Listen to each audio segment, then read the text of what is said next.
அனைவருக்கும் வணக்கம். நம்மளுடைய ஐயா மு.க. ஸ்டாலின் போன வருஷம் ஈடில்லா ஆட்சிக்கு 2 சாட்சி வர மே 7ஆம் தேதியோட ஐயா மு.க. ஸ்டாலினோட 3 ஆண்டுகள் நிறைவடையுது. முத்தான ஆட்சிக்கு 3 சாட்சின்னு கடந்த 3 ஆண்டுகளில் நம்மளுடைய திமுக ஆட்சி செஞ்ச சாதனைகள்லாம் மிகப்பெரிய ஒரு பட்டியல் போட்டு திமுக அவ்வளோ பெரிய சாதனைகள் செஞ்சுருக்குது, மிகப்பெரிய முத்தான ஆட்சியை 3 ஆண்டுகள் கொடுத்துருக்குது, மக்கள் எல்லோருமே என்னோட ஆட்சியில் ரொம்ப சந்தோஷமாக வாழ்கிறான்னு சொல்லி ஐயா மிகப்பெரிய ஒரு கொண்டாட்டத்தில் இருக்கார். இந்த கொண்டாட்டத்தை நம்மளும் கொண்டாடலாம், நல்லாவா இருக்கும், வாங்க நம்மளும் சேர்ந்து கொண்டாடுவோம்.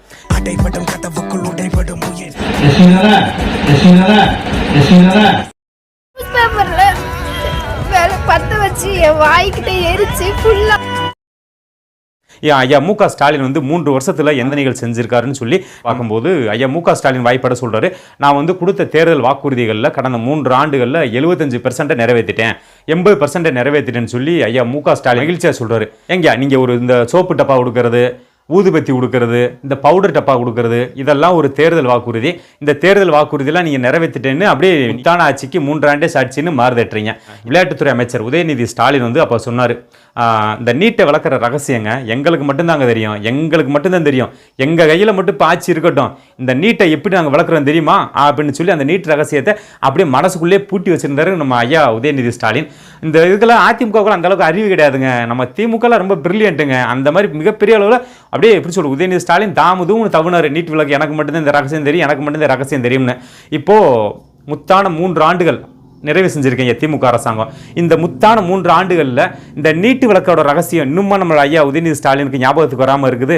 மாணவர்களோட கல்வி கடனை திமுக அரசாங்கம் பதவி ஏற்ற உடனே இந்த மாணவர்களோட கல்வி கடனை நாங்கள் வந்த உடனே ரத்து பண்ணிடுவோம், மாணவர்களை வந்துங்க கடை வாங்கி படிக்க வைக்கக்கூடாதுங்க, கல்வியெல்லாம் அவங்களோட உரிமைங்க, இதெல்லாம் போய் இந்த அதிமுக அரசாங்கம் கடன் கொடுத்து படிக்க வச்சிருக்கு, இதெல்லாம் தேச துரோகங்க, திமுக ஆட்சி அமைச்ச உடனே எங்கள் கல்வி கடனை ரத்து பண்ணுவோம்னு ஒரு அறிக்கையை விட்டார். இப்போ வரைக்கும் அந்த அறிக்கை மாதிரி தான் இருக்குது, செயல்பாடுகள் இல்லை. இதெல்லாம் ஒரு பக்கம் போக ஐயா மு.க. ஸ்டாலின் வந்து மிகப்பெரிய ஒரு விளம்பரத்தை பண்ணார். எதுக்குன்னாக்க எங்களோட திமுக அரசாங்கம் வந்து குடும்ப தலைவிகளுக்கு மாதம் 1000 ரூபாய் கொடுக்குது அப்படின்னு சொல்லி இவங்க கொடுக்குறது ஒரு 6 மாதம் கழிச்சு கொடுக்க போகிறாங்க. ஆனால் இவங்க பண்ண விளம்பரம் 6 மாதத்துக்கு முன்னாடி அதற்கான விளம்பரத்தை தொடங்கிட்டாங்க. இப்போது 7600 கோடி ரூபா இந்த மகளிருக்கு அந்த மாதம் 1000 ரூபா உதவித்தொகை கொடுத்துருந்தாங்கன்னா இந்த 7600 கோடி ரூபாய்க்கு அவங்க விளம்பரமே பண்ணியிருப்பாங்க அந்த 6 மாதத்தில். அந்த அளவுக்கு மிகப்பெரிய ஒரு விளம்பரத்தை உண்டாக்குனாங்க. ஐயா மு.க. ஸ்டாலின் எல்லாம் சொல்கிறாரு, என்னங்க மாதம் 1000 ரூபா வாங்கினீங்களா, இந்த 1000 ரூபாயில் அப்படியே சேமிக்கிறீங்களா, பேங்க்ல போடுறீங்களாங்கிறாரு. இந்த பக்கம் நம்மளுடைய ஓசி பொன்முடி அவர் 1000 ரூபாய் வந்துருச்சா, 1000 ரூபாய் வந்துருச்சுன்னு அவர் ஒரு பக்கம் நக்கலை கட்டுறாரு. இந்த பக்கம் நம்மளுடைய துரைமுருகன் என்ன உனக்கு 1000, உங்கள் அம்மாளுக்கு 1000, உங்கள் ஆத்தாளுக்கு 1000 அவர் ஒரு பக்கம் அந்த கட்டுறாரு. அவர் பெத்த தவ புதல்வர் ஒரு சென பண்ணி இருக்கு இல்லையா கதிரானந்த், அவர் என்ன பெண்கள்லாம் பல பலன்னு இருக்கீங்க, 1000 ரூபா வந்துருச்சு போலி இருக்கு, அதான் பலன்னு இருக்கீங்க, பேரலூலி வாங்கிட்டீங்க போலி இருக்கு, பாண்ட்ஸ் பவுடர் வாங்கிட்டீங்க போல இருக்கு, அதான் பலன்னு இருக்கீங்கன்னா அவர் ஒரு லந்த கட்டுறாரு. இந்த மாதிரியெல்லாம் மக்கள் எல்லோரும் ஒரு 1000 ரூபா வாங்கினதுனால தான் இவங்களாம் சந்தோஷமாக வாழ்கிறாங்க, இவங்களாம் மகிழ்ச்சியாக வாழ்கிறாங்கன்னு ஒரு போலியான ஒரு பிம்பத்தை உருவாக்குறாங்க. அதெல்லாம் போக இந்த நம்மளுடைய திமுகவோட ஐடிவிங்க வந்து அந்த மக்களை நேரில் சந்தித்து மக்கள்கிட்ட பேட்டி எடுக்கிறாங்களாம். இந்த 1000 ரூபாய் பற்றி நீங்கள் என்ன நினைக்கிறீங்க? அப்போ அங்கே மக்கள் அப்படியே தாராள பிரபுக்கள் அப்படி சொல்கிறாங்க, இந்த 1000 ரூபாய் வச்சுத்தாங்க, நான் துணிமணியே எடுக்கிறேங்க, எனக்கு துணிமணி எடுக்கிறது கூட வசதி இல்லைங்க, அந்த அளவுக்கு நாங்கள் ஏழ்மை நிலையில் இருக்கிறோங்க, எங்களுக்கு அப்பா இல்லைங்க, ரொம்ப அவ்வளோ ஒரு வரிய நிலையில் இருக்கிறாங்க, எங்கள் அப்பா குடிச்சு செத்துட்டாருங்க, அந்த அவர் ஐயா ஸ்டாலின் கொடுக்குற 1000 ரூபாய் வச்சு தான் எங்கள் குடும்பமே ஓடுதுங்கன்னு ஒரு ஆள். இந்த பக்கம் இன்னொரு ஆள், இந்த 1000 ரூபாய் வச்சு தாங்க என்னோட கணவர் வந்து செலவுக்கு பணம் கொடுத்தாலும் பரவாயில்ல, பணம் கொடுக்காட்டியும் பரவாயில்ல, எங்கள் ஐயா எங்களோட கூட பிறந்த அண்ணன் ஒரு சகோதரன் மு.க. ஸ்டாலின் இருக்கார், மாதம் 1000 ரூபா கொடுத்துருவார், இந்த 1000 ரூபாயை வச்சு நான் வந்து குடும்பத்தை நடத்திங்கிற ஒரு தெம்பும் திராணி எங்களுக்கு வந்துருக்குங்க, என் வீட்டுக்கார் குடிச்சிட்டு எப்படி போனால் என்னங்க அப்படின்னு அந்த பக்கம் ஒரு மகளிர் உருவாகும். இந்த மாதிரி திமுக ஐடிவிங்க வந்து இந்த 1000 ரூபா பணத்தை 1000 ரூபா மாதம் இந்த மகளிருக்கு கொடுக்குறத மிகப்பெரிய ஒரு விளம்பரத்தை உண்டாக்குனாங்க. உண்மையிலேயே இந்த 1000 ரூபாய் மாதம் இந்த மகளிருக்கு கொடுக்கறதுக்கு இந்த திமுக அரசாங்கம் வந்து ரொம்ப வெக்கப்படணும். ஏன்னா ஒரு 30 ஆண்டுகள் 35 ஆண்டுகள் தொடர்ச்சியாக திமுக நம்ம தமிழ்நாட்டு ஆண்டு இருக்கு.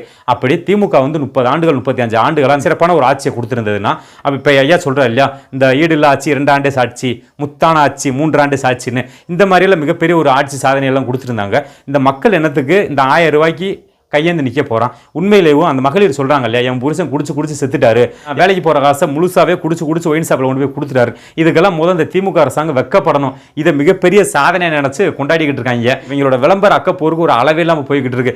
இவங்களுக்கு ஆப்ப நம்ம வைக்க தேவையில்லை, இவங்களே வச்சுக்கிறாங்க. இதெல்லாம் ஒரு பக்கம் போக இந்த பக்கம் நம்மால் நம்ம அக்கா கனிமொழி அப்படியே ஒரு ஏடிஎம் காட்சியெல்லாம் அப்படியே தெரு தெருவா போய் எங்கள் அக்கா எங்கள் அம்மா தமிழிசை மாதிரி அப்படியே இளம் விதவைகள் அதிகமாயிட்டாங்க, இளம் விதவைகள் அதிகமாயிட்டாங்க, இளம் விதவைகள் அதிகமாயிட்டாங்க அப்படின்னு சொல்லி அப்படியே தெருவா போய் குடுகுடு படிச்சுட்டு வந்தாங்க. இப்போ இந்த திமுக அரசாங்கம் ஆட்சி அமைச்சு இப்போ சற்றேறக்குறைய 3 ஆண்டுகள் ஆகுது. 3 ஆண்டுகளில் இப்போ இளம் விதவைகள் குறைஞ்சிட்டாங்களா என்னன்னு சொல்லி எங்கள் அக்காட்ட கேட்டதுன்னு தெரியும். ஏன்னா இப்போ புதுசாக இப்போ இந்த போன மாதம்லாம் வீரன் ஒரு சரக்கு அறிமுகப்படுத்தினாங்க. எவ்வளோ பெரிய ஒரு திட்டம். எங்கள் அக்கா கனிமொழி இதெல்லாம் தெரியுமா என்னன்னு தெரியல. அப்புறம் இப்போ ஒரு வாரத்துக்கு முன்னாடி கூலிங்காக கோதுமை பீரை அறிமுகப்படுத்தினாங்க. ஒருவேளை அதிமுக ஆட்சியில் விற்கிற சரக்குனால தான் இளம் விதவைகள் உருவாகுவாங்கன்னு நினைக்கிறேன். ஏன்னா இப்போ திமுக அரசாங்கம் விற்கிற சரக்குனால இளம் விதவைகள் குறைஞ்சிருப்பாங்கன்னு நினைக்கிறேன். அப்படி இருக்குமா, இல்லாட்டி அந்த இளம் விதவைகள் இருக்காங்க இல்லையா, இளம் விதவைகள் வந்து அவங்களும் ஒரு வேளை சரக்கடிக்க ஆரம்பிச்சிட்டாங்களா எனக்கு தெரியல. ஏன்னா மதுரையில் லேடிஸ்க்குன்னு தனி ஒரு பார் உருவாயிருக்கிறதா நான் கேள்விப்பட்டேன். அதனால் அந்த இளம் விதவைகளை குடிச்சு அவங்களோட எண்ணிக்கையும் குறைஞ்சிருச்சா என்னன்னு எனக்கு தெரியல. இதெல்லாம் ஒரு பக்கம் போக அந்த தேர்தல் தேதி அறிவிச்சதுலேருந்து அந்த தேர்தல் முடியறது வரைக்கும் நம்ம திமுக ஆட்சியில் இங்கே தமிழ்நாட்டில் மட்டும் 6 லாக்அப் டெத் நடந்திருக்கு. ஆனால் இப்போ வரைக்கும் ஒத்த ஊடகங்கள் கூட அந்த இதை பேச மறுக்குது. ஆனால் இதே லாக்அப் டெத்து நம்மளுடைய அதிமுக ஆட்சியில் ஜெராக்ஸ் பென்னிக்ஸ் 2 பேர், ஒரு அப்பா மகன் 2 பேர் இறந்தாங்க. இந்த ஒரு வழக்கை இந்த திமுகவும் இங்கே இருக்கக்கூடிய அந்த ஊடகங்களும் மிகப்பெரிய அளவில் பேசி அதை பூதாகரமாக வெடிக்க வச்சு ஊதி பெருசாக்கி அந்த ஜெராக்ஸ் பென்னிக்ஸோட வழக்கில் மிகப்பெரிய ஒரு மாற்றத்தை உண்டாக்குனாங்க. இப்போ வரைக்கும் அந்த ஜெராக்ஸ் பென்னிக்ஸ் அடித்தாங்க இல்லையா, அந்த காவல்துறை இப்போ வரைக்கும் பிணை கிடைக்காம ஜெயிலுக்குள்ளதே இருக்காங்க. ஆனால் அந்த ஒரு அதிமுக ஆட்சி காலத்தில் நடந்த அந்த ஒரு லாக்அப் டெத்தை மிகப்பெரிய அளவில் பேசின இந்த திமுக, மிகப்பெரிய அளவில் பேசின இந்த தமிழ்நாட்டு ஊடகங்கள் இந்த தேர்தல் அறிவித்த ஒரு மாதத்துக்குள்ளே தமிழ்நாட்டில் 6 லாக்அப் டெத் நடந்திருக்கு. இதுக்கு என்ன பதில் சொல்ல போகுது? இதுக்கு பேர் தான் ஐயா மு.க. ஸ்டாலின் சொல்கிற முத்தான ஆட்சிக்கு 3 ஆண்டே சாட்சி இதுதானா? இதே ஐயா மு.க. ஸ்டாலின் வந்து திமுக பதவி ஏற்றதுலேருந்து நான் ஊழல் இல்லாத ஆட்சியை கொடுத்தேன், லஞ்சம் இல்லாத ஆட்சியை கொடுத்தேன், மது இல்லாத ஆட்சியை கொடுத்தேன், மணல் திருட்டு இல்லாத ஆட்சியை கொடுத்தேன், மக்கள் எல்லோருக்கும் நிம்மதியான ஆட்சியை கொடுத்தேன், கொலை இல்லாத ஆட்சியை கொடுத்தேன், கொள்ளை இல்லாத ஆட்சியை கொடுத்தேன். இந்த மாதிரியெல்லாம் ஐயா மு.க. ஸ்டாலின் வந்து மக்கள்கிட்ட முத்தான ஆட்சிக்கு இதுவே சாட்சி, முத்தான ஆட்சிக்கு 3 ஆண்டே சாட்சின்னு இந்த மாதிரியெல்லாம் செஞ்சுட்டு சொன்னாருன்னா உண்மையிலேயே அவர் சரியான முதலமைச்சர், உண்மையிலேயே சரியான ஒரு திராணியான முதலமைச்சர். ஆனால் ஐயா மு.க. ஸ்டாலின் வந்து தெருவு சாராய கடையை திறந்துட்டு வரான். பாருங்க, சாராயன்னு ஞாபகத்துக்கு வருதுங்க. இது வரைக்கும் எந்த ஸ்டேட்லையாவது தானி நம்ம ஏடிஎம் பணம் எடுக்கிறத கேள்விப்பட்டிருப்போம். ஆனால் எந்த ஒரு ஊர்லையாவது தானியங்கி சரக்கு இயந்திரத்தை கேள்விப்பட்டிருப்போம். ஆனால் எங்கள் ஐயா ஸ்டாலின் தானியங்கி சரக்கு இயந்திரத்தை அறிமுகப்படுத்தினார்.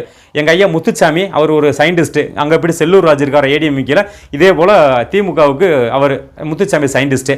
இவர் மதியம் 12 மணி வரைக்கும் யாரும் பொறுத்திருந்தாலும் குடிக்க முடியாதுங்க, காலைல 7 மணிக்கெல்லாம் குடிக்கணும். அவர் ஒரு சயின்டிஸ்ட்டு. குடியாரன்னு சொன்னால் அப்படியே சேர தூக்கி அடிச்சிருவாராம். விஜயகாந்த் சொன்ன மாதிரி அப்படியே அவ்வளோ கோபம் பொங்கிக்கிட்டு வருதுங்க. குடியாரன்னு சொல்லக்கூடாதுங்க, அவங்களாம் அப்படின்னா அவர் ஒரு ரோகம் பொங்குறாரு. இந்த மாதிரியெல்லாம் திமுகவோட ஆட்சியில் தினம் பெரிய கோமாளித்தனமாக நடந்துக்கிட்டு இருக்கு. இது போக இங்கே இருக்கக்கூடிய அமைச்சர் பெருமக்கள் யாராவது ஒரு அமைச்சர்கள் மேலே ஊழல் இல்லாமல் இருக்கா, ஏதாவது ஒரு எம்எல்ஏக்கள் ஊழல் பண்ணாமல் இருக்கானா?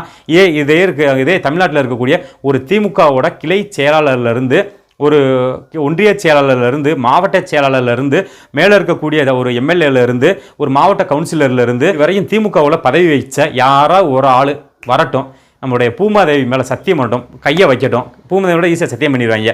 அவங்க வீட்டில் இருக்க குழந்தைய மேலே சத்தியம் பண்ணட்டும். இல்லை எங்கள் ஐயா ஸ்டாலின் அடிக்க ராமர் கோயிலுக்கு நேர்த்திக்கடன் போகிறார் இல்லையா, அவர் குடும்பத்திலேருந்து அடிக்க ராமர் கோயில் போயிட்டு வராங்க இல்லையா, அவன் ராமர் மேலே சத்தியம் பண்ணி சொல்லட்டும். இல்லை இவங்க எல்லாரும் அப்படியே பெரியார் மேலே ஈஸியாக சத்தியம் பண்ணிடுவாங்க. இவங்களுக்கு பெரியார்லாம் ஒரு இதே கிடையாது, கருணாநிதியும் பெரிய இதே கிடையாது.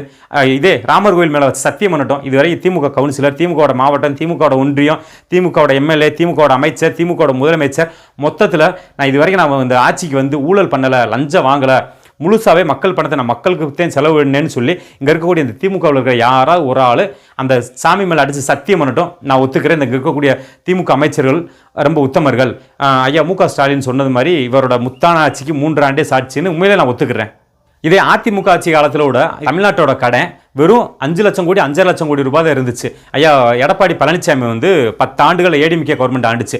ஐயா ஏடிஎம்கே கவர்மெண்ட் ஆட்சி பொறுப்பு ஏற்கும்போது தமிழ்நாட்டோட மொத்த கடன் 1,75,000 கோடி. இதே ஏடிஎம்கே கவர்மெண்ட் வந்து 10 வருஷம் நடந்துச்சு. இந்த 10 வருஷத்தில் ஏடிஎம்கே வாங்கின மொத்த கடனே வெறும் ஒரு 3 லட்சம் கோடி 4 லட்சம் கோடி ரூபாய் தான் மொத்தத்துக்கு இந்த 10 வருஷத்தில் ஏடிஎம்கே கவர்மெண்ட் மொத்த கடன் வாங்கியிருக்கு. ஆனால் இந்த முத்தான 3 ஆண்டு ஆட்சியை கொடுத்தார் இல்லையா நம்மளுடைய புதல்வர் ஐயா முத்துவேல் கருணாநிதி ஸ்டாலின், இவர் அதிமுக ஆட்சி காலத்தில் 10 வருஷத்தில் என்ன கடை வாங்கினாங்களோ அந்த 3 லட்சம் கோடி 4 லட்சம் கோடியை இவர் 3 வருஷத்தில் அந்த 4 லட்சம் கோடி ரூபாய் கடை வாங்கிட்டாரு. ஆனால் ஐயா ஸ்டாலின் சொல்றாரு முத்தான ஆட்சிக்கு 3 ஆண்டே சாட்சின்னு. எங்களெல்லாம் கடங்கார பேல மாற்றி வச்சுட்டு இவர் அப்படியே முத்தான ஆட்சியை கொடுத்தாராம். இதெல்லாம் ஒரு பக்கம் போக இப்போ கொஞ்ச நாளைக்கு முன்னாடி டில்லியில் நம்முடைய ஒட்டுமொத்த தமிழ்நாட்டோட மானத்தை வாங்கின ஒரு போதைப்பொருள் வழக்கு, சாபர் ஜாதி கூட போதைப்பொருள்